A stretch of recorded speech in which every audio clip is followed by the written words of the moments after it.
કાર્યક્રમની શરૂઆત કરતા પહેલા આપણે સૌ સાથે મળી આપણે ઉજારી ઘોષણા બોલો ત્યારે સૌ બોલીશું ભારત માતા કી સૌ ઊંચા અવાજે બોલીશું ભારત માતા કી ભારત માતા કી વંદે વંદે વંદે હવે કાર્યક્રમની શરૂઆત કરી દઈશું સૌથી પહેલા આપણે સાન્યાબેન આપણને બેટી બચાવો બેટી પઢાઓ તેના વિશે આપણને અહીંયા માઈક પર ઉદ્બોધન કરશે તો સાન્યાબેનને નમ્ર વિનંતી કરીશ તેઓ અહીં આવી અને બેટી બચાવો બેટી પઢાઓ ના આપણે શબ્દ કહેશે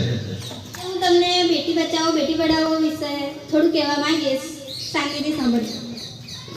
यत्र नार्यस्तु पुंजते गमन्यते तत्र देवताः આનો અર્થ એ થાય છે કે જ્યાં સ્ત્રીઓને પૂજાય છે ત્યાં દેવો પ્રસન્ન થાય છે એવી માન્યતા ધરાવતા ભારત દેશમાં સરકારે દીકરીઓને બચાવવા માટે બેટી બચાવો બેટી પઢાઓ અભિયાન શરૂ કરવાની જરૂર ઊભી થઈ છે એ પણ આપણા માટે ખૂબ દુઃખની વાત કહેવાય છે કે એક બેટી માટે બી આવું કરવું પડે છે આપણો દેશ અને સમાજ તમામ ક્ષેત્રોમાં આગળ ખૂબ જ ઝડપથી પ્રગતિ કરી રહ્યો છે અને આગળ પણ પ્રગતિ કરતો રહે છે પરંતુ હાલ આપણા દેશમાં પુરુષોની સરખામણીમાં સ્ત્રીઓની સંખ્યા ઘટી રહી છે તે ખૂબ ચિંતાનું કારણ કહેવાય સમગ્ર ભારતમાં દીકરીઓની શિક્ષિત બનવા અને દીકરી ભ્રૂણ હત્યા દૂર કરવા માટે આપણા દેશના પ્રધાનમંત્રી શ્રી નરેન્દ્રભાઈ મોદી એ 22મી જાન્યુઆરી 2015ના રોજ હરિયાણા પાણીપત શહેરથી બેટી બચાવો બેટી પઢાઓ યોજના શરૂ કરવામાં આવી હતી હરિયાણા ભારતનું સૌથી ઓછું જાતિ પ્રમાણ ધરાવતું રાજ્ય છે આ રાજ્યમાં 1000 પુરુષો જન્મે છે ત્યારે ખાલી માત્ર 745 જ બેટીઓનો જન્મ થાય છે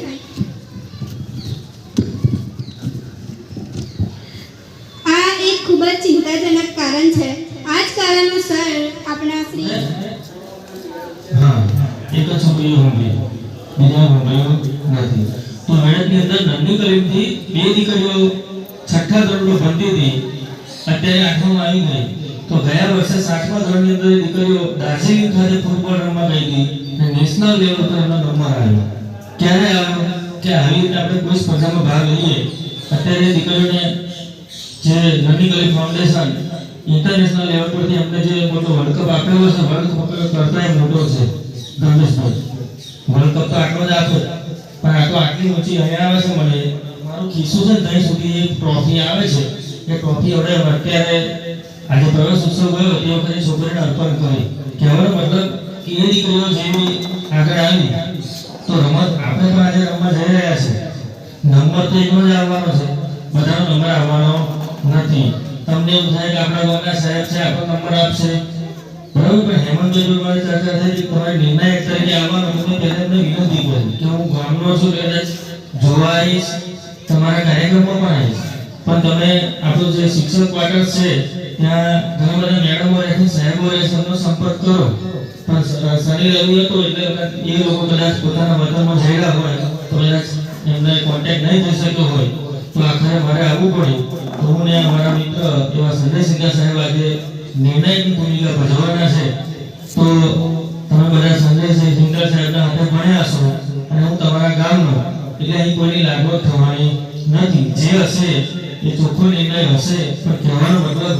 કે જે નિર્ણય આવે એ નિર્ણય આપણે સ્વીકારવાનો રહેશે. દોડા આગળ દોડા, ખાલી ખુરશી પાછું રિટર્ન નહીં થવાનું. હજી ખાલી છે.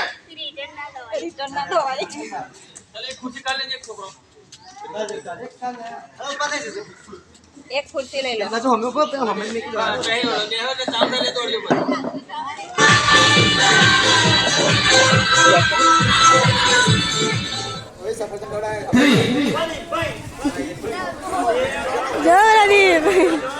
આ નીકળી છે ની માહિતી